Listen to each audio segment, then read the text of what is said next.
Welcome back to At Home with Walkie MC. We're glad that you joined us today. It is March in Northern Indiana. Y'all, you know what that means. It is March Madness. And the madness is going on here in this podcast studio as I'm sitting around the table with Angie, yes, Dustin, Brant, who happens to be sick, y'all, and thanks for pointing myself. That out. Yeah. Thanks for coming. I just wanted to give you a cover in case you say anything you regret upon this episode.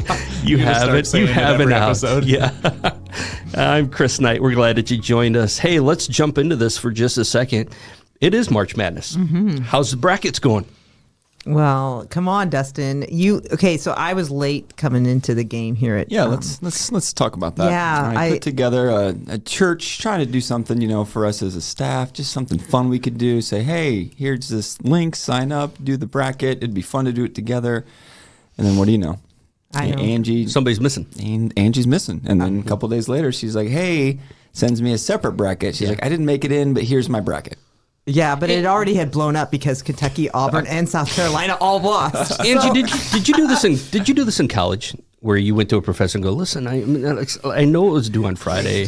It's Tuesday. Yeah, here's my stuff. No, Can I you count didn't. it? But it was done on time. It just wasn't done on time in our bracket. Like, I did it ahead of time. Because it would have been proven I didn't if I would have chosen Kentucky to lose and Auburn and Or did you South just Carolina. throw us off? Yeah, that's the question. Oh, no. No crazy Cinderella stories this year. Seems like it's pretty chalky. Well, they thought Oakland was going to be one, and then it died in the next day. I just want to point out that my bracket is 99.7% correct at this point. Brant, who do you have in your championship game? I have UConn winning it all. Good chance for that to happen. Back-to-back champions. Mm-hmm. That's all you need to know. Okay. But I will say this, looking at the celebrity brackets, you know who I'm doing better than? Pretty much all of them. Let's go. Stephen A. Smith. Come on. Is it Bilas or Bayless? Bayless. That doesn't make any sense. It's Bilas. I think it's Billis. Mm-hmm. Billis? Nobody knows. Hey, JB? No, I'm not even going to say that. Well, some families You're sick. You can say it. I'm doing better than President Biden, y'all. There you go. Well, Cole, we were switching back between boys and girls, and he goes, "Why are we Thanks for watching joining girls us today." Basketball. I'm sorry, Angie. You were saying. But I was going to say that we have to talk a little bit about girls basketball because a lot of times the boys just take over. But I'm rooting for my Irish. Yes, all the way. Who's the best player on Notre Dame's team? I know she's really good. Well, Hidalgo is the one that is a freshman, and she is actually up for some pretty big awards and has scored as much as Caitlin Clark did in certain things.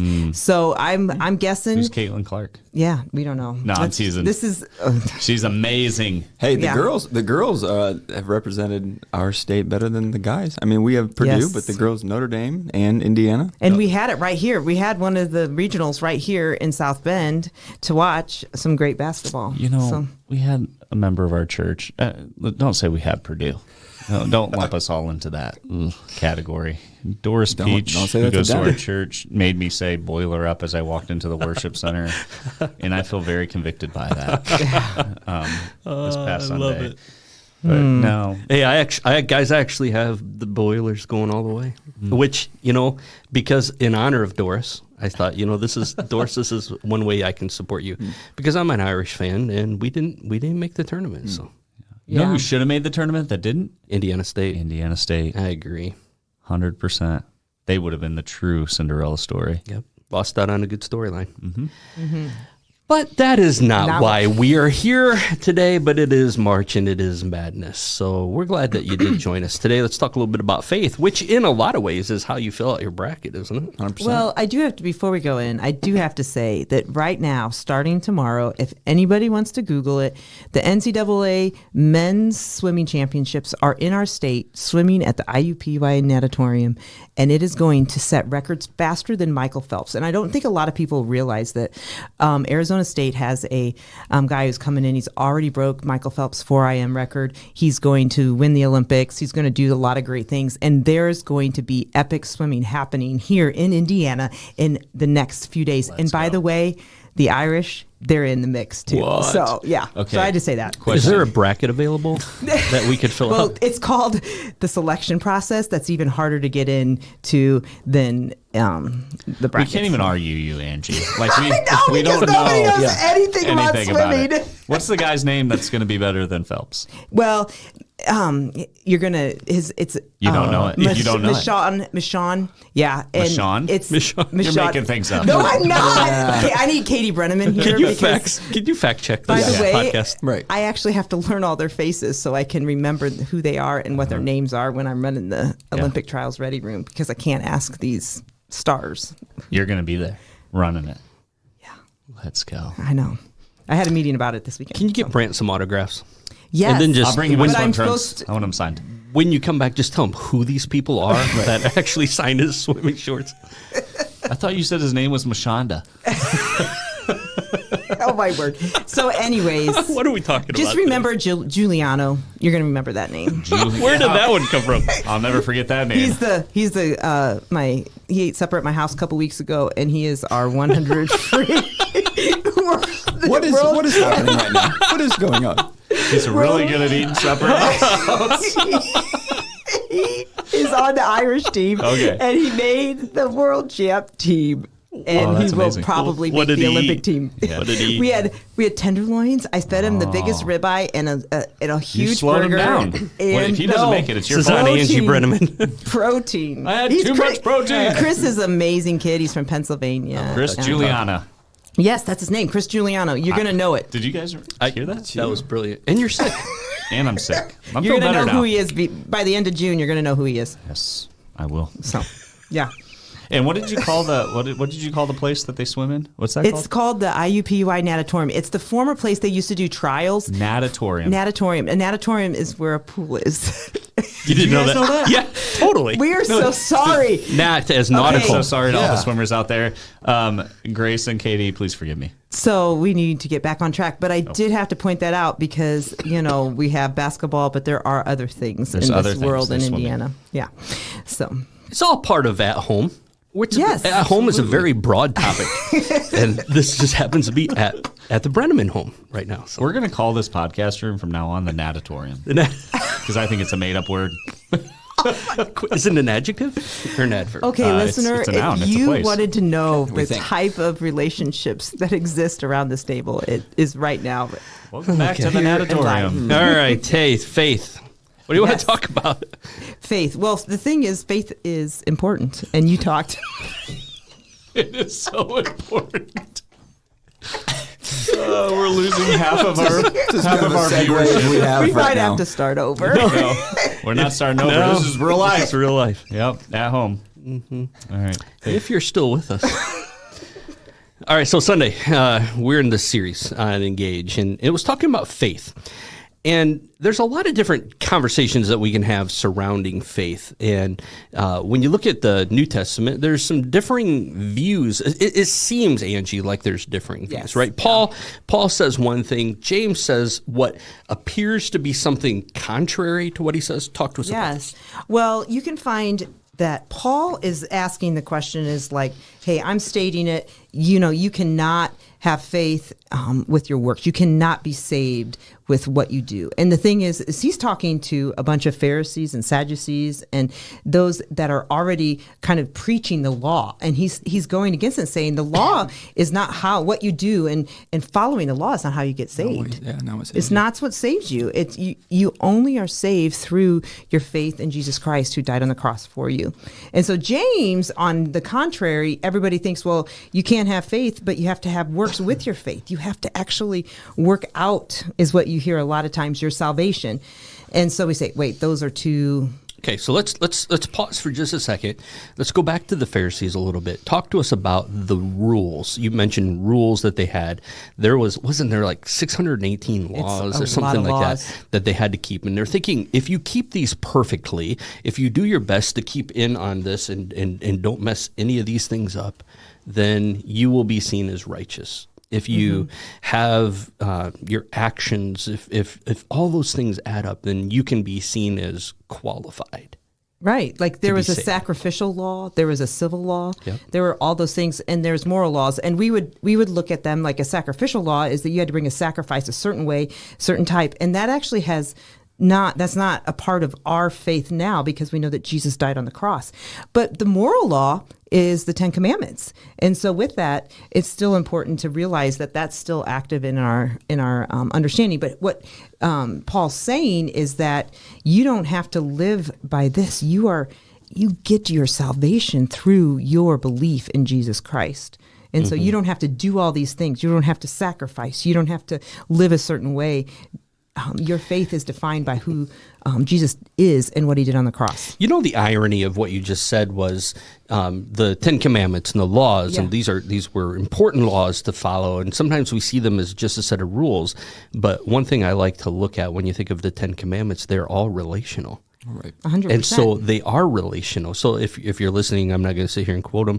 Go back and look yourself. But you can't look at the 10 Commandments without looking at relationship, which tells you it has to act. There's an action to that. There is a way I'm supposed to go about living that's more than just keeping those rules. Mm-hmm. Because it's not only a relationship with other people, but it states at the beginning, we know that love the Lord your God with all your heart, soul, and mind. And that's actually how James starts his James chapter 2. Yeah, absolutely. So James comes at it. I want to talk one other word before we jump too deep into James. You said the word works.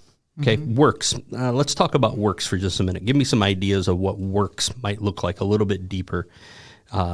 Dustin.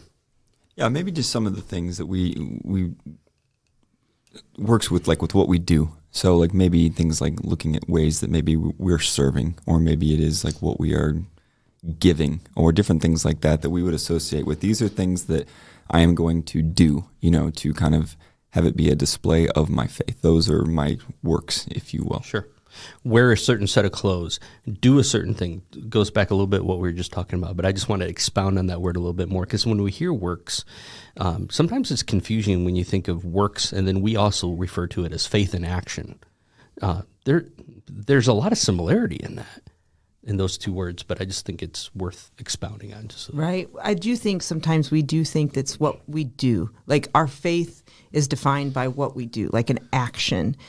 But I actually think the works is also inside of us. It's something internal that can happen in our heart and in our mind. Right. Because when we say love the Lord your God with all your heart, soul, and mind, it's deeper than what I'm doing with my hands. Right. It's something that I'm choosing in my mind to bring every thought captive, and what I'm doing with my heart, and that is loving others. And so I just want to qualify this, that it's not just a physical doing. It's something that incorporates all of who we are. Right. Yeah. I think Chris has talked about this before, right? That works isn't something I do so that I earn salvation in Jesus. It's something that I do because of Jesus. Yeah, absolutely. Let's jump into James for just a second. James chapter 2, verse 14. What good is it, dear brothers and sisters, if you have faith but don't show it by your actions? I think that's a really good question. He's just like, hey, what good is it? All right, what good is your faith if you actually are not living this out, if you're not showing this by the way you live? Well, I think it's, why do you believe in Jesus Christ? Like, why do you have that faith? Yeah, I mean, what good is it to have the knowledge of it, but to never actually to live it out? And you were talking earlier about, the action of our faith, and it really is, it's the transformation. When we have that belief and that trust in Jesus and Him being the true Son of God, Him dying on the cross for our sins, that isn't just something that we know of. It should be a transformation that takes place that then leads to how we live our life every day. Yeah. Kyle Idleman talks about compassion in his book, One at a Time. And he says the test of compassion is in the and, right? And the whole idea is that true compassion is a feeling followed by an action. And so if we're to embody the way of Jesus as a servant, it's not enough for us to just feel compassion toward the world's injustices. We must act on it or prove to be or we prove to be no different than the ordinary person in the very world in which we are called to stand out. And so I know it's a little bit different because they're specifically talking about compassion here, but I think it relates because it's not just so much a feeling, it's more of what comes after that feeling. Well, I think it's a perfect point, though, that brings me to the concept that Jesus is actually talking about in the Sermon on the Mount as soon as he lays out a little bit of the Beatitudes and saying, hey, you need to hold on to the law. The law does not dissipate. It actually stays true until the end of time. But what does he say? Right after that, he says, you are the salt and light of the earth. We are to be something that's active, that's something that's that permeates darkness. Like, you have to do something with salt and light. It doesn't just exist. It actually changes the environment that it's in. You know, salt changes and preserves the faith, preserves it, and the light brings change into darkness and growth. And growth. Yep. That's really good. Faith without works. Yeah. What good is it? He says. I like it. James. It appears to me like James is anticipating pushback. And so I don't know if you ever find yourself in a conversation or a debate and you're expecting now, okay, there's going to be something that's going to press back against me. How will I respond to what they may say? And in James chapter 2, verse 18, now some of you may argue, some people have faith, others have good deeds. But I say, how can you show me your faith if you don't have good deeds? I will show you my faith by my good deeds.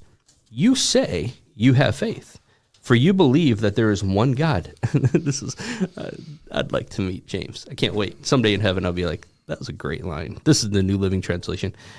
Some of you say you believe that there is one God. Good for you, he says. Even the demons believe this, and they tremble in terror. How foolish. Can't you see that that faith without good deeds is useless? He kind of laid it right out there, didn't he? He did. Yeah, especially in verse 20. A couple words that stick out are foolish and useless. You know, how foolish are we to think that it will be effective or meaningful if there is no action to our faith in response to our faith. So this is James writing back a few years ago, right? A lot of years ago. Let's modernize this. Let's talk about this today. How does this play out? What we've talked about so far, James chapter 2 and chapter 2, verses 14, even up there through 20. How does this play out today? Well, I'm sitting here and I'm thinking about two things. And I'm thinking about this whole idea that the gospel, I mean, this is something that you and I, and we all know that Jesus died on the cross. We believe in him, and he comes in and he changes our eternity. But there is a response to that heart change. There has to be a response. And when I say that the gospel is living, I believe that it's living in each of us. And how it lives is it actually lives out through my words, through my care for a neighbor. It lives out in what happens in my daily life. Because we can't live our life and say, well, I believe in Jesus over here. This is what's happening, it's that separation of faith and life. It doesn't happen. It bleeds into everything we are. That's why I say the gospel's living. It's living inside of us. It lives in, and it breathes through our actions. And that's why I think sometimes we get so stuck on this. And we're like, well, it has to be this way or a different way. What I hear you saying is faith is not 70 minutes on a Sunday morning. No. Or just getting together with like-minded people. And talking about Jesus and learning. No, it's not. Faith is not just that. Yeah, it's the and, right? Mm-hmm. It's what you do with the things that, it's the application and putting it into practice. Yeah. And I think that even today, we're still missing that.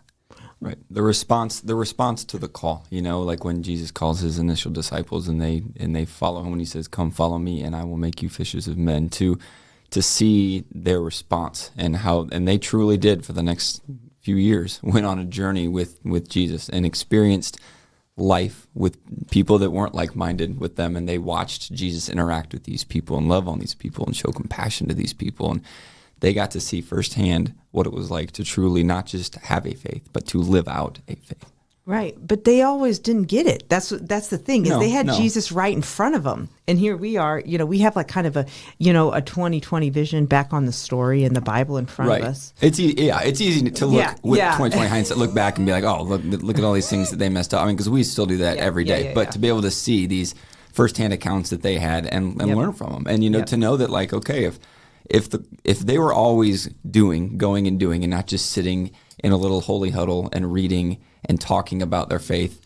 Francis Chan, in this one study, gives this illustration of talking about his kids, and he's like, it's like they're up in their room, and I tell them to go clean their room, and they come back down. They're like, hey, so we thought about what you said, and we think we're going to start a 4-week study on what it would look like if we actually went up and cleaned our room. And he's like, no, go clean your room. And so I think sometimes that's what we do is we really like to study the idea of faith and what it means to go and do, but to actually be the ones that go and do is a little different than what we think sometimes. Yeah, and I think it's important to hold those things in balance. Like, we're not saying, just go do.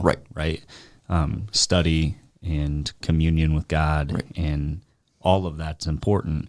But if that's all you're doing and you're not putting things into practice, these spiritual disciplines into practice, then faith without works is dead. It's kind of like breathing in and breathing out, right? In order to live, you have to breathe in, take in breath, fill your lungs, but then you don't want it to just keep there. You have to push it out now, and in and out. And if we looked at the Christian life much like that, I got to bring it in so that I can put it out. Well, I think it's so interesting is what you're saying is exactly what you led into the sermon, is that you went back to Deuteronomy and you compared what James is saying right here, saying, love the Lord your God with all your heart. In Matthew 22, that's Jesus saying that. And then you even said in Deuteronomy 6, "O Israel, the Lord our God, the Lord is one." And these are the things where this is coming from. Like he's saying, number one, let's honor who God is and let's make him priority in our life. I think it goes back to so many, like, we're not just doing things for other people. When we talk about faith, it's not, yes, it is. It's loving others. It's caring. It's growing. But it is changing who we are. And the only way we change is when we sit with somebody and allow that time to take place with God and who he is and our worship of him. And so I just think sometimes we want to have the doing part, and sometimes it's actually the being part and being in God's presence. I'm not so yes, I agree. I'm not so sure that we haven't done our culture a disservice in the idea that sometimes we've made it look like a hero of the faith is somebody that is just remarkable at this, and they are not reachable. And so we've elevated people, like, we say, oh, like, I could never be like Billy Graham. I could never be like so-and-so. So faith in action must be for those people who are stellar at theology, stellar at religion, stellar at all things. And I'm not so sure that's not how our culture and the mindset kind of gives that impression. But I like how James goes on, and he gives two really very different pictures of what faith can look like. In one statement in between James chapter 2, verses 21 through 26, he says, let me give you two examples here. There's Abraham and there's Rahab. These two couldn't be any further apart. Mm-hmm. You got the prostitute and the leader of what we would call the father of our faith. Yeah. You have, even in that culture, right, male, female. Mm-hmm. You have Jewish, not Jewish. You have leader, you have prostitute. You have the extremes. And for some reason, James gives two very, very different looks at what faith in action looks like. I think it was on purpose. I very agree. much. I know, but I meant like it is very much on purpose, because who isn't included in that? You should be able to find yourself in this scale somewhere. It's like a timeline that you can find yourself where you've lived. Like, some of us have been so lost and have a really hard story to come to Jesus. And sometimes you have been leaders, but wherever you are on that, you can find that journey of faith and that journey to Jesus and what he's called us to do. Yeah. God can use this for good, right? Yeah. Any of them, yes. So when on Sunday you pointed this out, and I think it was really good. And I think Dustin, you kind of brought it up. It's the whole idea that this, in the end, it's not just something that Jesus asked to walk in faith. Like we're walking in faith, but he condemned. And this is the way you said, Jesus condemned, and the ones he commended looked totally different. Can you talk a little bit about what you were meaning by that? I know you kind of like brushed it lightly on Sunday. Yeah, I looked at the clock and thought, oh, gotta go, gotta keep going. Yeah, I think it's interesting when you just really pause for a little bit and you think back through Scripture. Who were the people that Jesus commended? But who are the people he often condemned? The people he often condemned were the people who should have known better, the people who had the Scriptures, who had memorized the Scriptures, who really, if you even look at the Jewish faith today, you look at the students under a rabbi, many of them are even memorizing the first 5 books, the Torah, the first 5 books, word for word. My mind doesn't work that way. But they're saying, boy, you've committed this to memory. But shame on you for not ever living this out. You know it, but you're not doing anything with it. And Jesus often condemned people who knew it, but never applied it into their life. But what we also see is people in Scripture, especially when we're looking at the New Testament, we see Jesus commending people for their faith who may not have given the appearance like they've had it all figured out all the way along. You know, there's a number, I don't know who comes to your mind. There's the woman who touched the hem of his garment, and he's like, hang on a second. I like how, somebody's going to write me an email, and I'm going to go for it. You know what? I'm going for it. Go for it. So I was watching The Chosen, and somebody's going to be like, I can't believe you watch The Chosen. Yeah, fine. All right. I did. Okay, I'm not going to say everything I want to say there. But here's the deal. Yeah, I like the way they portray it. They paint a picture of this woman, and Jesus just stopping right there, right? And saying, whoa, hang on a second. What just happened? Power went out from under me. Your faith has made you well. But he didn't sit and go, all right, explain to me, first of all, tell me what you think about the book of Exodus. Right. How do you feel about the Leviticus laws? Explain to me where you're at with Moses and all these other people. He didn't go into this theological debate or discussion on how mature are you. No, he saw he did? her faith. He called her by a different name. That's where it becomes. Called her daughter. He called her daughter. And I'm so glad you brought that up, because that's where this relational part that we talked about, that relationship with Jesus, she had this faith that was deeper than just her healing.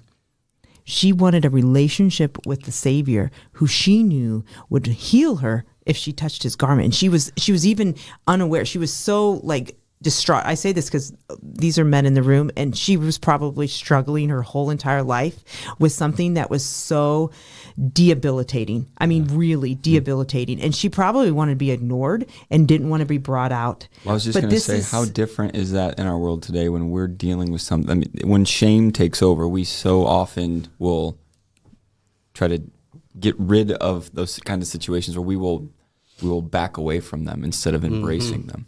Oh, I just think that's such a beautiful story of faith, because the faith is so real in her. Yeah. It's desperate. Yeah. Too. And in a beautiful way. Yeah. And that Jesus calls her by a different name. And it's not the kind of name that he's like, he probably knew her name, her real name, but he calls her daughter, and he invites her into relationship with him, because that's the reward of faith. Yeah, I just think it's a beautiful picture. Now, here's what I don't want us to take away is, it doesn't matter what I know as long as I just go and live it out. No, it's what you were saying earlier, Brant. There's this balance in, I need to continue to mature, but I need to continue to exercise my faith. And I think that's the reality today. If folks in this generation will grasp this concept, it will dramatically change our culture. I'm convinced of it. And I do think that I'm going to go to the next generation, when I say this. Like you and I, Chris, we've gone through life. We've seen the different phases of. I feel like you're saying we're old. No. I'm just saying we've seen a couple decades. Okay, we've seen a few different changes in generations. When I say this, is that our kids are now kind of leading this last, what they're talking about in this generation that actually wants authentic faith in such a deep way that it's refreshing, that it's something that they're caring for those around them that are hurting. They're walking in a faith and a realness that I think can really speak to those of us who struggle with this law, this legalism. And I just say that because this is where everybody's butting heads. Are we doing it this way or are we doing it this way? And honestly, it paralyzes you. Yes, then you don't do anything. And it keeps you from changing and letting the gospel live. Anyways. Head, what we know.